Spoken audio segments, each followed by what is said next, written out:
तो दोस्तों यदि आपको ये 3 मॉडल वर्ब आती हैं तो ये बहुत अच्छी बात है, और यदि आपको ये 3 मॉडल वर्ब नहीं आती हैं तो आज की वीडियो में आज ये 3 मॉडल वर्ब आपकी बिल्कुल क्लियर हो जाएंगी। क्योंकि यदि आपको ये तीनों modal verb with be, have और हैव टू आती हैं तो आपकी इंग्लिश बहुत अच्छी हो जाएगी। और आज की वीडियो में हम तीनों को ही कवर करेंगे, जिससे कि आपकी जो इंग्लिश है वो बहुत ही ज़्यादा इम्प्रूव हो जाएगी और आप देखोगे कि आप अपने स्ट्रक्चर्स को, डेली लाइफ के स्पोकन इंग्लिश के स्ट्रक्चर्स को आसानी से जो है बना रहे हो और फ्रेम कर रहे हो। तो चलिए वीडियो को शुरू करते हैं। तो सबसे पहले हम इसमें देखने वाले हैं कुड बी के बारे में, उसके बाद हम कुड के सभी टॉपिक्स को देखेंगे, उसके बाद फिर शुड को देखेंगे, फिर वुड को देखेंगे। तो सबसे पहले देखिए कुड बी का मतलब होता क्या है। कुड बी का मतलब होता है हो सकती है, यानी कि कोई चीज कहीं पर हो सकती है। या तो ये सेंस निकलेगा या फिर कोई घटना हो सकती है, ये वाला सेंस भी निकल सकता है, या फिर कुछ हो सकता है प्रेजेंट में। इस तरह का सेंस जो है कुड बी के द्वारा निकलता है। अब इसका स्ट्रक्चर आपके सामने है। सबसे पहले सब्जेक्ट, उसके बाद कुड बी आएगा, उसके बाद आपके जो अदर वर्ड्स हैं वो अदर वर्ड्स इसमें आ जाएंगे। अब देखिए एग्जाम्पल, यह खतरनाक हो सकता है। मैंने अभी आपको बताया था कि कोई चीज कहीं पर हो सकती है या फिर कुछ हो सकता है, अच्छा हो सकता है, बुरा हो सकता है, खतरनाक हो सकता है। तो यह खतरनाक हो सकता है तो कैसे बोलेंगे, इट कुड बी रिस्की। लेकिन यहाँ पर कुछ बच्चे कंफ्यूज होंगे कि कुड बी का तो मतलब होता है पास्ट के लिए, यानी कि पास्ट में हो सकती थी। तो देखिए कुड बी का यूज हम पास्ट में भी कर सकते हैं, लेकिन प्रेजेंट में आज मैं आपको बताऊंगा प्रेजेंट में कहाँ पर करते हैं।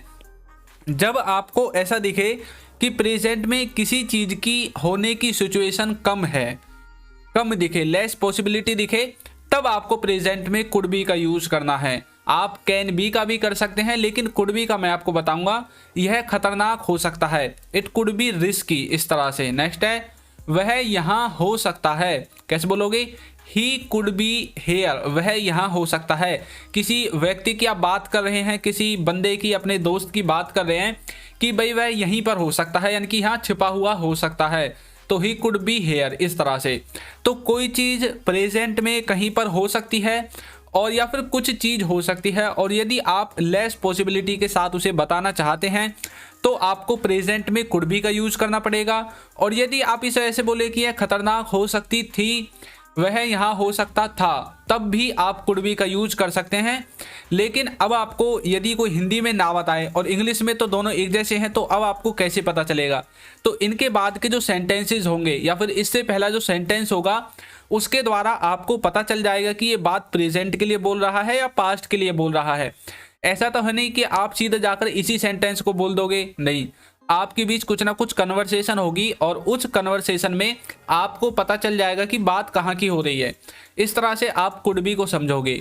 नेक्स्ट है कुड हैव। कुड हैव का मतलब होता है कर सकते थे या फिर पास हो सकती थी। ये दोनों ही चीजें आपकी होंगी कुड हैव के साथ। तो हम इसके कुछ एग्जांपल्स देखेंगे, उससे पहले इसके स्ट्रक्चर के बारे में देख लेते हैं। स्ट्रक्चर में सबसे पहले सब्जेक्ट आएगा, उसके बाद कुड हैव आएगा, और उसके बाद वर्ब की थर्ड फॉर्म, और लास्ट में आपका ऑब्जेक्ट आ जाएगा। यदि आपके सेंटेंस में वर्ब है तो वर्ब लिख देनी है, और वर्ब नहीं है तो भाई आप लिखोगे कैसे जब उसमें वर्ब है ही नहीं। तो अब देखिए एग्जाम्पल, तुम वहां जा सकते थे, तो कैसे बोलोगे, you could have gone there, यानी कि तुम वहां गए नहीं। तभी तो मैंने आपसे बोला कि तुम वहां जा सकते थे, लेकिन इसका मतलब है कि आप वहां गए नहीं, तभी मैं बोल रहा हूं you could have gone there, तुम या फिर आप वहां जा सकते थे। तो नेक्स्ट देखिए, तुम्हारे पास कार हो सकती थी। अब यहाँ पर मैंने लिखा है दूसरा वाला, पास हो सकती थी, यानी कि तुम्हारे पास कुछ चीज या फिर कुछ वस्तु हो सकती थी इस वाले सेंस में। तो तुम्हारे पास कार हो सकती थी, तुम्हारे पास पैसे हो सकते थे, इस तरह से।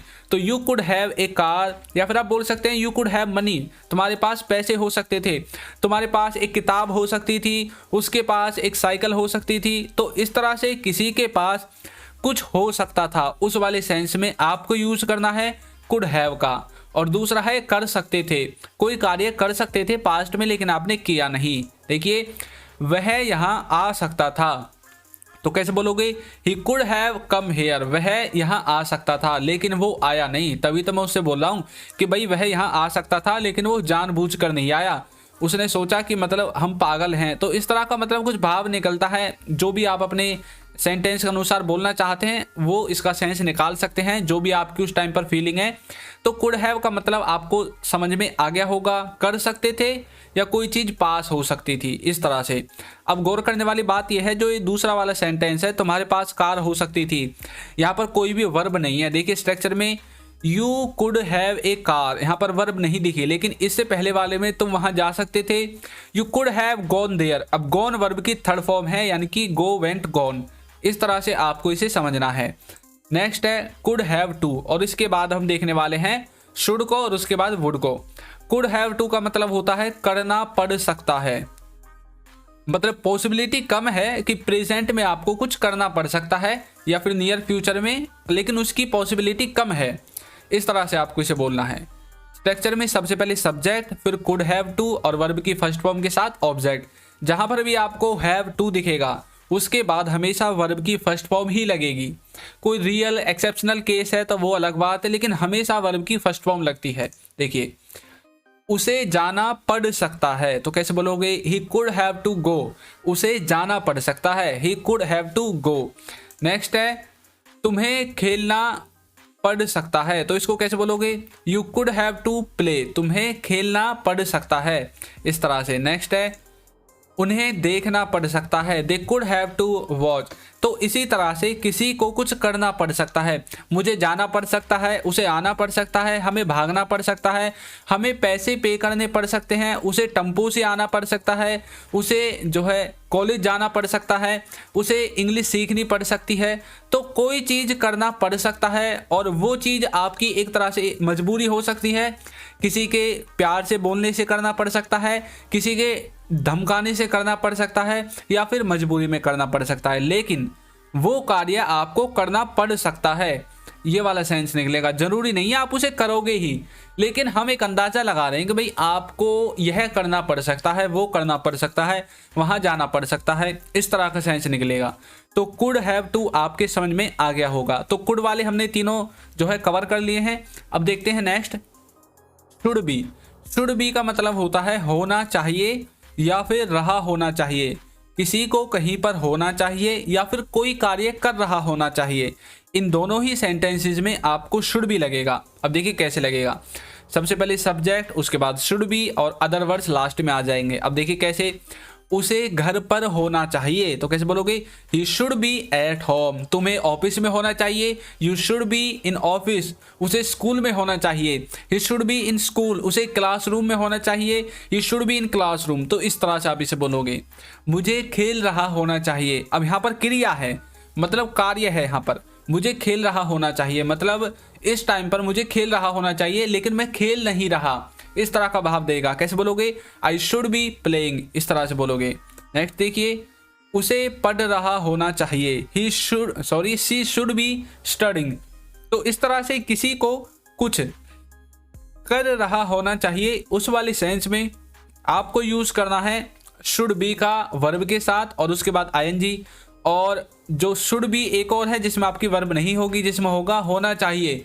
जब हम किसी की सिचुएशन, किसी की अवस्था बताते हैं कि प्रेजेंट में वो कहाँ पर है, क्या सिचुएशन है उसकी, कहाँ पर खड़ा है, कहाँ पर बैठा है, कहाँ पर रह रहा है, कहाँ पर होगा, इन सब को बताने के लिए शुड बी का यूज करेंगे विदाउट वर्ब के साथ। अब देखिए नेक्स्ट है शुड हैव। शुड हैव का मतलब होता है चाहिए था, मतलब हम किसी को राय दे रहे हैं पास्ट के लिए कि भाई पास्ट में तुम्हें ये करना चाहिए था, तुम्हें वहां जाना चाहिए था, उसे टीवी देखना चाहिए था, तुम्हें पढ़ना चाहिए था। तो पास्ट में कुछ करना चाहिए था, उस वाले सेंस में। देखिए कैसे, सबसे पहले सब्जेक्ट आएगा, फिर आएगा शुड हैव, फिर वर्ब की थर्ड फॉर्म और उसके बाद आपका जो ऑब्जेक्ट है वो ऑब्जेक्ट आ जाएगा। तुम्हें खाना चाहिए था, तो कैसे बोलोगे, यू शुड हैव ईटन, मतलब तुमने खाना नहीं खाया इसलिए मैंने तो आपसे बोला कि भाई तुम्हें खाना चाहिए था, यू शुड हैव ईटन, इस तरह से। उसे देखना चाहिए था, तो कैसे बोलोगे, ही शुड हैव सीन, या फिर यदि आप कोई मूवी वगैरह देख रहे हैं तो आप वॉच का भी यूज कर सकते हैं। तो उसे देखना चाहिए था, ही शुड हैव सीन, या फिर वॉच। तुम्हें खाना चाहिए था, यू शुड हैव ईटन। हमें बोलना चाहिए था, वी शुड हैव स्पोकन। तो किसी को कुछ करना चाहिए था पास्ट में, उस वाले सेंस को, उस वाले स्ट्रक्चर को इंग्लिश में ट्रांसलेट करने के लिए, बनाने के लिए आपको यूज करना पड़ेगा शुड हैव का। तो शुड हैव समझ में आ गया। अब नेक्स्ट है should have to. Should have to का मतलब होता है करना ही चाहिए, मतलब कोई चीज आपको करनी ही चाहिए। एक तरह से मस्ट वाली फीलिंग आती है। मैं आपको मस्ट की तरह बोल रहा हूँ। मस्ट मतलब MUST। मस्ट का मतलब होता है 100% कोई चीज, मतलब आपको ये चीज करनी ही चाहिए। मेरी तरफ से मैं ये बोल रहा हूँ। अब बाकी भाई आपकी मर्जी है, आप उसे करो या फिर ना करो। देखिए कैसे, सबसे पहले सब्जेक्ट, फिर शुड हैव टू और वर्ब की फर्स्ट फॉर्म के साथ ऑब्जेक्ट। देखिए कैसा आएगा, उसे जाना ही चाहिए। तो कैसे बोलोगे, he should have to go, उसे जाना ही चाहिए। तुम्हें खेलना ही चाहिए, तो कैसे बोलोगे, you should have to play, you तुम्हें खेलना ही चाहिए। उन्हें देखना ही चाहिए, they should have to watch, तो किसी को कुछ कार्य करना ही चाहिए। उस वाले सेंस को बताने के लिए हमें यूज करना पड़ेगा शुड हैव टू का। तो शुड हैव टू भी आपके अच्छे से समझ में आ गया होगा कि भाई कोई कार्य करना चाहिए। आप इसमें मस्ट का यूज भी कर सकते हैं, जैसे कि तुम्हें जाना ही चाहिए, यू मस्ट गो, उसे खेलना ही चाहिए, यू मस्ट प्ले, उन्हें देखना ही चाहिए, दे मस्ट वॉच। तो मस्ट से वही फीलिंग आएगी और शुड हैव टू से वही फीलिंग आएंगी। लेकिन यदि आप हिंदी मीडियम से हैं और यदि आप इन सेंस से समझते हैं भाई चाहिए नहीं चाहिए, तो तब आप शुड हैव टू को लिख सकते हैं। नेक्स्ट है वुड हैव टू। अब हम वुड के बारे में पढ़ेंगे।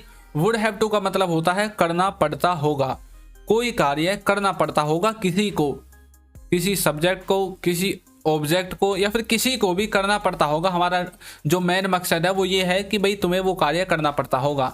स्ट्रक्चर में सबसे पहले सब्जेक्ट है, फिर वुड हैव टू है और उसके बाद वर्ब की फर्स्ट फॉर्म के बाद ऑब्जेक्ट है। देखिए कैसे, उसे जाना पड़ता होगा, तो कैसे बोलोगे, he would have to go. Next है तुम्हें खेलना पड़ता होगा, you would have to play. उन्हें देखना पड़ता होगा, they would have to watch, तो किसी को कुछ करना पड़ता होगा डेली बेसिस पर। याद रखना, डेली बेसिस पर किसी को कुछ करना पड़ता होगा। और उसमें हम जो है अपनी जो है राय तो देते नहीं है, लेकिन अपनी पॉसिबिलिटी को दिखाते हैं कि भाई हमारे हिसाब से उसे वहाँ जाना पड़ता होगा, मेरे हिसाब से उसे खेलना पड़ता होगा, मेरे हिसाब से उसे टीवी देखना पड़ता होगा। तो इस तरह से किसी को कुछ करना पड़ता होगा आपके हिसाब से। आप इसमें श्योर नहीं होते, कभी आप इसमें श्योरिटी वाली बात करने लगो नहीं, आप श्योर नहीं होते, लेकिन आप अंदाज़ा लगाते हैं और आपका अंदाज़ा आपको 95% सही लगता है। मान लीजिए कोई बच्चा है या फिर कोई आपके दोस्त है और वो डेली कहीं ना कहीं जाता है। अब आप सोच रहे होंगे यार ये कंपनी जाता होगा, वहाँ पर इसे काम करना पड़ता होगा, इस तरह से। नेक्स्ट है वुड बी। वुड बी का मतलब होता है होगा, रहे होंगे या फिर रही होगी। ये तीनों ही सेंस होंगे वुड बी के। देखिए स्ट्रक्चर में सबसे पहले सब्जेक्ट है, फिर है वुड बी और उसके बाद आपके अदर वर्ड्स इस तरह से आ जाएंगे। वह घर पर होगा, तो कैसे बोलोगे, he would be at home, वह घर पर होगा। आप अपने दोस्त से बोलते हैं ना भाई वो कहाँ पर है, आप बोले वह घर पर होगा, मुझे क्या पता, तो कैसे बोलोगे, he would be at home, इस तरह से। वो खेल रहे होंगे, तो कैसे बोलोगे, दे वुड बी प्लेइंग, वो खेल रहे होंगे। देखिए रहे होंगे वाली फीलिंग आ गई। नेक्स्ट है वह पढ़ रही होगी, सी वुड बी स्टडिंग, तो कोई कुछ कर रहा होगा, कर रही होंगी, कर रहे होंगे या फिर कहीं पर होगा। इन सब को आपको सिर्फ इन दो वर्ड से बनाना है, वुड और बी, वुड बी से। तो कोई चीज़ कर रहा होगा, कर रहे होंगे, कर रही होगी, कहीं पर होगा, इन सबको वुड बी के द्वारा बनाएंगे। अब नेक्स्ट और लास्ट है वुड हैव। वुड हैव का मतलब होता है कर लिया होगा या फिर कर चुका होगा, मतलब कोई कार्य खत्म हो चुका होगा प्रेजेंट तक, या फिर आप अपने अंदाजे को बताते हैं भाई मेरे हिसाब से ऐसा हो गया होगा, उस वाले सेंस में वुड हैव टू, सॉरी उस वाले सेंस में आपको वुड हैव का यूज करना है। देखिए स्ट्रक्चर में सबसे पहले सब्जेक्ट है, उसके बाद है वुड हैव और उसके बाद वर्ब की थर्ड फॉर्म के बाद ऑब्जेक्ट है। अब देखिए कैसे, उसने खा लिया होगा, मतलब आप अपने हिसाब से अंदाजा लगा रहे हैं भाई अब तक तो उसने खा लिया होगा, ही वुड हैव ईटन, उसने अब तक खा लिया होगा। नेक्स्ट है उन्होंने देख लिया होगा, कोई मूवी है, कोई शो चल रहा होगा जहां पर वो देखने के लिए गए हैं और आप बोल रहे हैं यार उन्होंने अब तक तो शो देख लिया होगा, दे वुड हैव वॉच, मतलब कोई काम खत्म कर लिया होगा या फिर खत्म कर चुके होंगे। देखिए चुके होंगे वाला एग्जाम्पल भी देख लीजिए, वरना आप बोलेंगे सर ने चुके होंगे वाला तो बताया ही नहीं। वो पढ़ चुके होंगे, दे वुड हैव स्टडीड, या फिर आप बोल सकते हैं वो पढ़ लिए होंगे। अब चुके होंगे कब यूज करते हैं, और जो लिए होंगे, गया होगा, लिया होगा, इनको ज़्यादा यूज करते हैं। चुके होंगे तो शुद्ध हिंदी हो जाती है, इसको आप ज़्यादातर नहीं बोलते हैं। तो कैसे बोलोगे? वो पढ़ लिए होंगे, अब तक तो पढ़ लिए होंगे भाई। वो कैसे बोलोगे? दे वुड हैव स्टडीड, तो they would have watch, he would have eaten. तो इस तरह से आप वुड हैव का यूज करेंगे। तो दोस्तों वीडियो आपको कैसी लगी है ज़रूर बताइएगा, और यदि आप हमारे चैनल पर नए हैं तो चैनल को सब्सक्राइब कर दीजिए, वीडियो को लाइक कर दीजिए। और यदि अभी तक आपने हमारे जो है चैनल पर अच्छा सा कमेंट नहीं किया है इस वीडियो के डिस्क्रिप्शन उसमें कमेंट बॉक्स में, तो एक अच्छा सा कमेंट भी कर दीजिए। आज की वीडियो में इतना ही। Thank you.